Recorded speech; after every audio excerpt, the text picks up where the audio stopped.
확실히 웃음이 싹 사라져요, 요즘에. 이거 맞습니다. 근데 맞아요. 노부 선생님 갑자기 오른 거 아니에요? 네. 정말 역대급이라는 표현이 정말 딱 들어맞을 정도로 갑자기 인플레이션이 생겼는데 자, 이 인플레이션이 뭔지에 대해서 조금 우리가 정확하게 좀 짚고 넘어가야 될 것 같아요. 네. 자, 인플레이션이라는 것은 화폐 가치의 하락으로 전반적이고 그리고 지속적으로 물가가 상승하는 경제 현상을 말하는 거거든요. 그러니까 우리가 이제 뭐 익히 들어서 많이 알고 있는데 지금 미국 같은 경우는 5월 물가 지수가 8.6%, 그다음에 유럽은 7.5%. 우리나라도요. 우리나라도 2008년 금융위기 이후에 14년 만에 최고치를 기록했는데 바로 5.4% 정도를 기록을 했습니다. 와. 이게 근데 진짜 큰 차이거든요. 지금 난리 났다. 아니 어쩐지 마트 가도 네. 너무 비싸니까 뭐 맞아요. 조금만 사도 10만 원 이상이 맞아요, 넘어가더라고요. 네. 이렇게 그 정량제 봉투 이제 사오잖아요, 사람들이.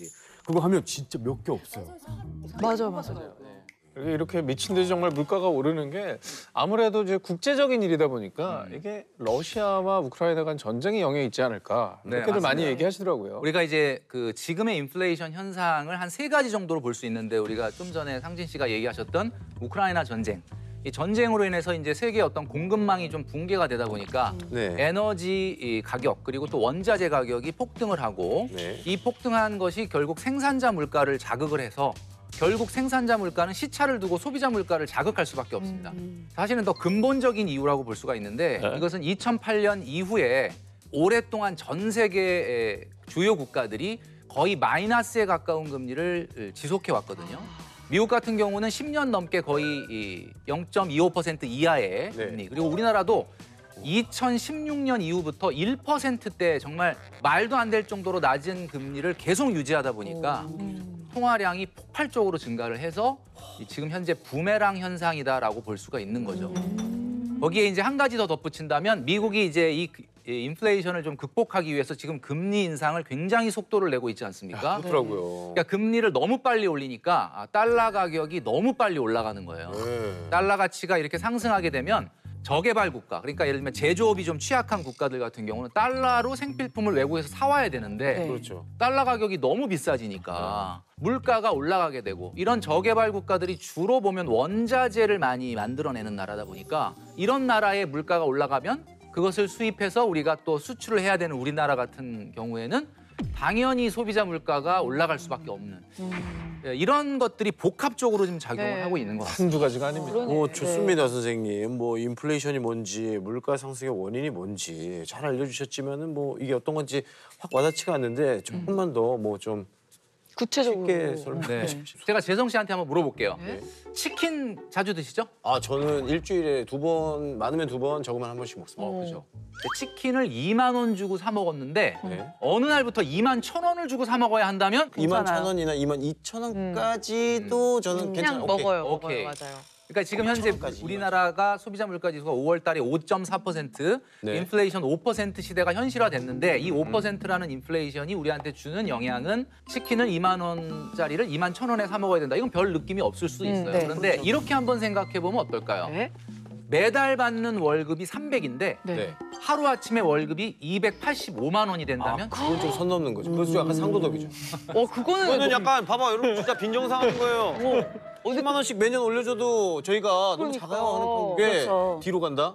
타격이 진짜 크죠. 자, 이거는 이거는 그 출연료가 깎인다는 게 실제 출연료가 깎이는 게 아니라 만약에 300만 원을 받았는데 네. 300으로 살 수 있는 그 구매력이 인플레이션 때문에 적어지는 거니까 사실은 똑같이 월급을 주더라도 월급이 깎이는 효과가 발생을 한다. 아. 그게 인플레이션. 그러니까 월급은 인플레이션. 같은데 내가 살 수 있는 건 훨씬 그렇죠. 줄어드는 거잖아요. 아, 이제- 쉽게 얘기해서 100만 원 주고 사던 물건을 네. 105만 원을 줘야 사는 거니까 그렇죠. 그런 이제 효과가 확 나타난다. 근데 이게 아. 생필품일 경우에는 지속적으로 빠져나가는 거잖아요. 그러니까. 이제. 아, 그렇죠. 그럼 이제 확 와닿죠. 네. 혈압도 오르고. 그렇다면 저희가 오늘 이러한 물가 폭등 상황을 극복할 수 있는 방법을 알려주실 수 있는 건가요? 네, 그래서 오늘 제가 준비한 내용은 바로 이겁니다. 물가 폭등 시대. 네. 정신 똑바로 차려야 살아납니다. 오. 자, 우리 복창 한번 하실까요? 네. 물가 폭등일 때 정신 똑바로 차려야 살아납니다. 주식 얘기할 때는 차라리 희망이라도 있었지. 정신을 똑바로 차려. 생존의 문제예요, 지금. 너무 슬픕니다, 선생님.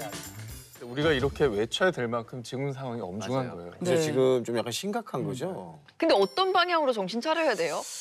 소비를 우리가 뭐 줄인다 이러면 굉장히 거부감이 있는데 우리가 핵심적인 건 뭐냐면 적은 돈으로도 과거와 똑같은 만족을 할 수 있는 소비를 해야 된다. 라는 거죠. 쉽지가 않을 텐데. 그러니까요. 혹시 혜정 씨 같은 경우는 소비가 네. 늘어나면 네. 행복도 늘어날까요? 만약에 제가 너무 원해서 사고 싶었던 거를 사면 행복감이 좀 늘어나겠죠? 그렇죠. 예. 네. 그러니까 우리가 보통 보면 이게 경제학에서는 효용이라고 만족이라고 하는데 소비를 늘리면 당연히 전체 총 만족은 늘어납니다. 당연하겠죠. 네. 외식 5번 하는 집이 행복해요. 외식 1번 하는 집이 행복해요. 5번이 행복하죠. 아니, 5번이 행복하죠. 그래요? 예. 네, 5번이 행복하죠. 돈을 그럼 5배를 썼는데 행복 안 하면 안 되죠. 당연하죠. 큰일 나지. 큰일 나죠. 돈 없는 그런데 거지. 문제는 외식을 5번 하는 집 애들은 밥 먹을 때마다가 투정을 부립니다. 그쵸, 그쵸, 그쵸. 뭐 고기가 질기네, 이 집 별로네 막 이런다니까.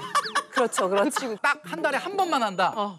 그러면 잘 먹습니다. 네. 너무 맛있다. 이거. 맞아요. 그렇죠, 맞아요, 그렇죠. 외식 한 번에 만족, 효용이 올라가는 거예요. 그렇죠. 한마디로 무조건 소비를 많이 한다고 무조건 행복이 정비례하지는 않는다. 어. 이 얘기는 거꾸로 얘기하면 소비를 줄인다고 해서 또 행복이 또 정비례로 줄어들지 않는다라는 것을 말씀드리는 거예요. 야, 이거 쉽지 않네. 이게 되게 유명한 이론이잖아요. 한계 효용 체감의 맞습니다. 법칙. 예. 예를 들면 사과를 앉은 자리에서 3개를 먹는다고 한번 생각을 해보면 네. 당연히 첫 번째 사과가 제일 제일 맛있죠. 맛있죠. 그렇죠. 근데 두 번째 사과는 좀 왠지 맛이 좀 덜하고 세 번째 감동이 사과는 덜하죠. 뭔가 먹는 게 괴롭다. 네. 약간 이럴 수도 있잖아요. 네. 그러니까 우리가 똑같은 돈을 쓰더라도 항상 첫 번째 사과와 같은 소비를 하는 그런 소비를 해야 된다라는 거죠. 이게 되게 만족도가 높은 소비를 하기 위해서 계속 노력해야 맞습니다. 되는 거죠. 만족도가 높은 소비를 하기 위해서 아까 이제 말씀드렸던 것이 이제 그 한계 효용 체감의 법칙이라는 거죠. 그걸 우리가 오늘 여러 사연들을 가지고 한번 배워보려고 하는 겁니다. 네. 그러니까 쓸데없이 습관적으로 중복적으로 지출하는 거를 조금 줄일 막아야 필요가 된다. 있다. 네. 모든 소비가 약간 처음 같은 기분이 들 수 있는. 맞아요. 자, 그러면 이제 첫 번째 돈 관리 네. 사연부터 한번 만나보도록 하죠. 네, 제가 사연을 읽어드리도록 하겠습니다. 네. 전문대학을 졸업하자마자 바로 취업을 해서 벌써 3년 차가 된 25세 임수연입니다. 저는 현재 프리랜서로 일을 하고 있어요. 네. 수입이 일정하지 않아서 돈을 모으는 게 참 힘이 듭니다. 멘토님께서 사회초년생은 5년 안에 1억을 모아야 한다고 하셨는데 평균 월급이 230만 원 정도가 됩니다. 이제 겨우 2천만 원을 모았습니다. 5년이 되려면 앞으로 2년밖에 남지 않았는데요. 저 같은 경우에 기간을 얼마나 설정하고 월급을 어떻게 설정해야 생활에 타격이 가지 않게 1억을 모을 수가 있을까요? 네. 와, 근데 진짜 정말 제 주변에 이런 상황인 분들이 참 많죠. 많은 것 같아요. 제가 이제 그 158만 원 5년 동안 모아라라고 했던 거는 네. 사실은 이제 소득의 평균 기준을 얘기하면서 얘기했던 거라 이분한테는 사실 조금 버거울 수는 있겠고요. 네. 전 잘한 것 같은데요. 사회 초년생이기도 하고 싶은 것도 너무 많을 텐데 맞아요. 잘 아끼고서 잘 모은 것 같아요. 그리고 게다가 이 들쭉날쭉한 네, 상황도 그 상황에서 있다는 거. 네. 본인의 월급에 비해서는 굉장히 잘 모은 그렇죠. 게 아니에요. 1년에 700 정도 저축을 하시는 네. 그래서 이제 제가 보니까 2천만 원이면 월 평균 55만 원을 모은 거예요. 네. 사람의 눈높이에 따라 다르긴 하겠지만 네. 대단하다라고 생각할 수 있는 부분도 있지만 그러니까 제가 얘기하는 거는 뭐 야단을 맞아야 될 만큼 못했다라는 네, 건 네, 아닌데 네. 이렇게 잘했다라고 막 칭찬할 정도는 아니다. 사실 이 프리랜서잖아요. 네. 네. 우리가 모든 재테크의 기본을 3가지로 얘기하는데 첫 번째 아끼고 모으고 불리고입니다. 아끼고 모으고 불리고. 근데 이분은 앞에 하나 더 붙여야 돼. 잘 벌고. 잘 벌. 고소득. 잘 벌고 아끼고 모으고 불리고가 더 중요합니다. 수입을 무슨 늘려야 얘기냐면 되는 거구나. 이분이 가장 중요한 재테크는 자기의 소득이 확고해지고 성장하는 것이 가장 중요하다. 이게 가장 큰 재테크예요. 야, 이건 또 생각 못했네. 예. 가진 돈을 어떻게 잘 아낄 것만큼만 그렇죠. 생각하기 때문에 이게 이제 버거운 거구나. 맞아요. 네. 230이라고 하는 소득은 아까 얘기했던 것처럼 뭐 최고 맥시멈으로 해봐야 7, 80 이상 저축은 못하지 않습니까? 네. 그러니까 이거는 한계가 있는 거다. 그래서 이거 어떻게 할까? 자, 많은 우리 시청자분들께서도 고민이 있으실 거예요. 왜냐하면 프리랜서뿐만이 아니라 요즘은 직장인도 월급이 똑같지 않나. 그렇지 않습니까? 네. 보너스가 있으니까 맨날 들 수가 있어요. 맞아. 자, 이런 경우에 우리가 꼭 가지고 있어야 될 통장이 바로 저수지 통장이라는 거예요. 저수지? 처음 들어보는 통장이죠. 저수지 통장. 저수지라는 게 결국 이거 아닙니까? 비가 많이 올 때 물을 가둬뒀다가 네. 가물 때 꺼내 쓰는 거 아닙니까? 네, 맞습니다. 그러니까 제가 지금 오늘 말씀드리는 저수지 통장이라는 건 프리랜서는 매달 들어오는 소득이 일정하지 않으니까 어느 정도는 저수지 통장을 가지고 항상 230만 원을 꺼내 써야 된다라는 거죠. 그러니까 내가 어떤 달은 280이 들어왔어. 네. 그럼 230 꺼내서 50 남죠. 네. 저수지에 저수를 해놔요. 잘라놔야 되는 거. 잘라놔. 그리고 200만 원이 들어왔어 어떤 달은. 230을 써야 되는데 모자라죠. 그럼 저수지에서 30만 원 꺼냈어. 어머, 와 이럴 수가 있구나. 요렇게 이제 해야 된다는 거죠. 저수지가 말라 있으면요? 그러니까 저수지가 말라 있으면 안 되죠. 그러니까 어느 정도의 마중물은 좀 필요할 것 같아요. 그래서 이분 같은 경우는 저수지 통장을 만들어서 매달 230만 원을 꺼내 쓰는 시스템을 만들고 그다음에 적금을 이렇게 하시는 게 좋을 것 같아요. 적금을 좀 재밌게 해보자. 그러니까 1,000만 원 타는 적금 하지 말고 1,030만 원 타는 적금을 해보자. 1,030만 원. 조금 무리해서. 얼마냐면 85만 원 저축하면 1,030만 원이 나오는데 왜 1,030만 원이냐면 만기까지 딱 1,030만 원을 찾을 때 네. 1년 동안 고생한 본인에게 30만 원의 리워드를 하는 거죠. 와. 선물 내가 나에게 주는 선물. 30만 원 뭐 하실 것 같아요? 1년 동안 내가 고생한 딱 1,000만 원 만들었어. 네, 네. 다시 집어낼래요. 다시 오, 100점, 100점. 아니면 그 돈으로 휴가를 가도 좋을 것 같아요. 30으로 휴가를 어떻게 갑니까? 왜 못 갑니까? 지금 여태까지 당일치기라도 배운 갈 내용들이 수 있죠. 있는데. 아, 예. 네. 선생님한테 못 들으셨어요? 반성하세요. 그렇지. 정신 똑바로 차려야지 전철 살아남을 타고 수 있다고. 전철 똑바로 차려야 네. 네. 네.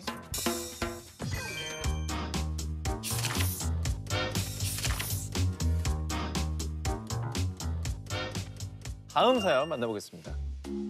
결혼 3년 차 무역회사에 다니고 있는 39살 노태균입니다. 결혼하면서 작은 집을 마련하느라 모아둔 돈을 다 쓰고 지난 3년 대출 빚을 모두 갚느라 계속 통장을 유지 중입니다. 아이고. 최근 이직하면서 10년 동안 근무하던 곳에서 퇴직금 3천만 원을 받아 목돈이 생겼습니다. 올해 10월에 첫 아이가 태어날 예정이라 이 돈을 잘 불려보고 싶은데요. 오랜만에 생긴 이 목돈 똑똑하게 불리는 방법 무엇이 있을까요? 입니다. 그러니까 이분은 정말 대단하다는 게 네.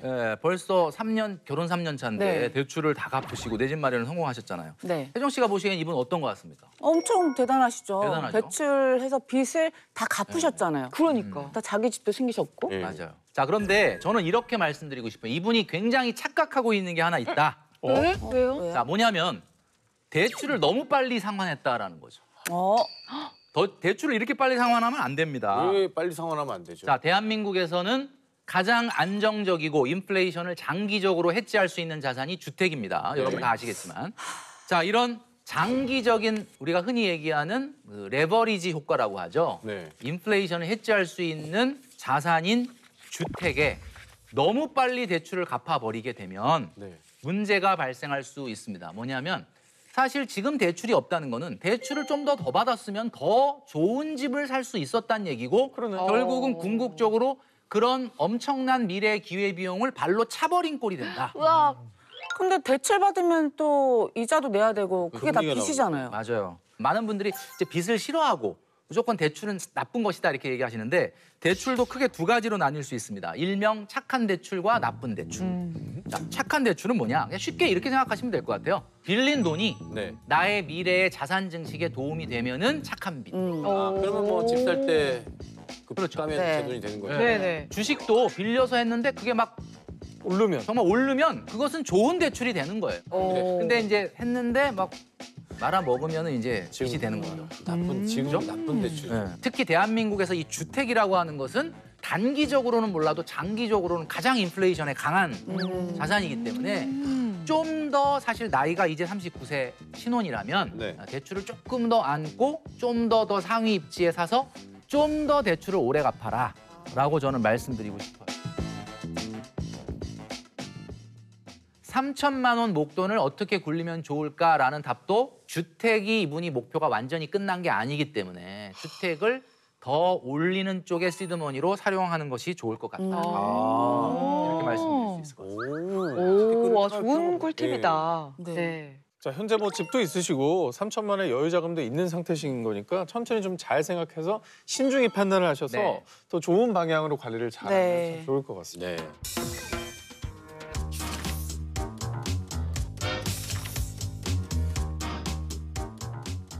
자, 그러면 이제 마지막 사연 만나보겠습니다. 안녕하세요. 중학생, 고등학생 자녀를 둔 48살 김정민입니다. 요즘 노후 자금 문제로 고민이 많습니다. 저희 부부의 월 소득은 세후 700만 원 정도에 고정으로 나가는 돈이 주택담보대출 상환, 보험료, 아이들 교육비 등 320만 원 정도고요. 매달 생활비로 280에서 350만 원 정도를 쓰고 있습니다. 상황이 이렇다 보니 저축할 여유 자금이 없고 현재 모아놓은 돈도 거의 없는 상태라 생활비를 줄여보려 해도 당장은 쉽지가 않더라고요. 저희 부부의 노후 자금 어떻게 대비하면 좋을까요? 요즘 또 결혼을 늦게 하는 추세다 보니까 네. 맞아요. 거의 아이들 다 키우고 나면 나의 은퇴 시기가 다가오는 이런 고민이 많은 것 같거든요. 그러니까 은퇴를 해서도 자식한테 계속해서 지원을 해야 되는 경우가 네, 굉장히 결혼을 맞아요. 한다거나 하면은 야, 노후 자금은 이건 모든 인류의 고민거리 맞아요. 아닙니까? 노후 자금을 어떻게 준비해야 네. 될지. 제가 상담을 하다가 아는 분이 노후 자금 얼마나 필요할까, 노후 생활비 얼마나 필요할까 이래서 그러면 한번 지금 노후 생활 하시는 시어머니한테 전화를 해봐라. 네. 그랬더니 그냥 바로 그 자리에서 시어머니한테 전화를 오. 하시더라고요. 전화를 딱 했더니 시어머니가 하시는 말씀. 야야 말도 마라. 숨만 쉬는데 300 든다. 기본적으로 이렇게 그냥 얘기하셨던. 근데 요즘 사람들은 정말 숨만 쉬는 거에 외식도 한번 해야 되고 맞아요. 이런 게 다 포함이 되어 있는 것 같아요. 네네. 그것도 할 건 해야지. 그러니까. 행복을 위해 그렇죠. 사는 건데. 근데 은퇴하면 그 300이 나오지 맞아요. 않으니까. 자, 그래서 오늘 고민하실 우리가 이 문제는 이분의 고민인과 동시에 여기 있는 모든 분들, 시청하시는 모든 분들의 고민인데 대한민국의 고민입니다. 그죠? 자, 이거를 한번 이렇게 생각해 볼게요. 이분이 노후 자금 어떻게 만들까요? 라는 질문인데 요 말을 이렇게 바꿔볼게요. 노후 소득 어떻게 만들까요? 이렇게 한번 바꿔보겠습니다. 노후 소득. 그럼 은퇴를 안 자, 한다는 거. 노후 자금과 노후 소득 느낌이 좀 다르죠? 예, 네. 예, 예. 노후 소득은 왠지 노후에서도 계속 일을 해야 될 것 같은 느낌인데요. 꼭 그런 건 아니. 자꾸 노후 자금을 말이죠. 네. 네. 이렇게 목돈, 자산으로 자꾸 생각하는 아. 경향이 있는데 이렇게 되면 사실 안 된다. 노후라는 것은 매달 통장에 내가 회사를 나가지 않더라도 정확하게 내 생활비가 꽂혀야 되는 거기 때문에 현실은 노후 소득입니다. 그러니까 매달 똑같은 돈이 찍혀야 된다는 거죠. 노후 자금이라면 좀 큰 목돈을 얘기하는 것 같고 노후 소득이라고 하면 그 조금씩. 선생님이 얘기해 주신 그 현금 흐름 맞아, 현금 흐름. 매달 조금씩 나오게 만든 그 구조 맞습니다. 네. 요걸 얘기하시는 자, 거예요. 이거를 놓고 고민을 하시면 문제가 조금 더 현실적으로 다가오면서 예. 해결할 수 있는 방법들이 떠오르게 될 텐데 이게 뭐냐면 개를 들어야 되나? 개요? 걔를 그럼 막 개모임이요? 20년 개모임. 그러니까 앞번호 뽑으면 좋고. 네. 그러니까 한마디로 말해서 노후의 소득을 해결하기 위해서는 말이죠. 완전한 은퇴를 하지 않겠다라고 마음 먹는 게 제일 중요합니다. 네. 그러니까 여기서 많은 분들이 그래요. 아니 그럼 내가 빨리 하루라도 일해서 좀 벗어나고 싶은데 이건 은퇴를 못 한다 그러면 얼마나 괴롭냐 이렇게 얘기하시는데 제가 얘기하는 건 뭐냐? 세미 은퇴를 해라. 그러니까 세미 은퇴가 뭐냐면 노후 생활과 적절한 사회 활동, 경제 활동을 병행하는 거예요. 그래서 이거를 준비를 하셔야 되는데 취미와 관련해서 어떤 자격증을 따거나 경력을 쌓아서 뭐 그 일을 좀 하겠다. 물론 본인이 현직에 있을 때보다 높은 소득은 불가능합니다. 그렇지만 어느 정도의 경제 생활을 하면서 소득을 올릴 수 있다 그러면 노후 생활비도 줄어들게 된다는 거예요. 제가 여러분들한테 지금 미리 말씀드리는 이유는 은퇴 임박해가지고 안 되겠구나, 내가 일을 해야 되겠구나 라고 생각하시면 늦어요. 네. 지금 20, 30대, 30, 40대 때 미리 제2의 잡이 어떤 거를 선택을 해야 되는지를 준비를 하셔야 됩니다. 근데 여기서 말하는 제2의 잡은 막 생계형 경제활동은 아닙니다. 뭔가 자아실현, 사회 참여, 행복하게 할 수 있는 일을 찾아야 된다라는 파트타임이라도. 그렇죠. 네. 근데 많은 분들에게 꼭 말씀드리고 싶은 게 정말 서글프다. 정말 내가 70, 80까지 일해야 되나 이렇게 생각하실까 봐 제가 노파심에 말씀드리는데 예. 지금 60세에 은퇴하시고 연금 따박따박 받는 공무원 은퇴하시고 편안하게 노후 생활 하시는 분들한테 물어봤거든요. 네. 뭐가 가장 힘드신가요? 라고 물어봤더니 그분들이 첫 번째로 한 얘기가 일하고 싶다였어요. 저희 엄마가 딱 지금. 그러니까 내가 필요로 하는 존재라는 걸 인식하는 것 그렇죠. 자체가 되게 중요하다고 하더라고요. 네, 그래서 그런 준비를 같이 하시는 게 좀 완벽한 노후 생활을 준비하는 방법이다.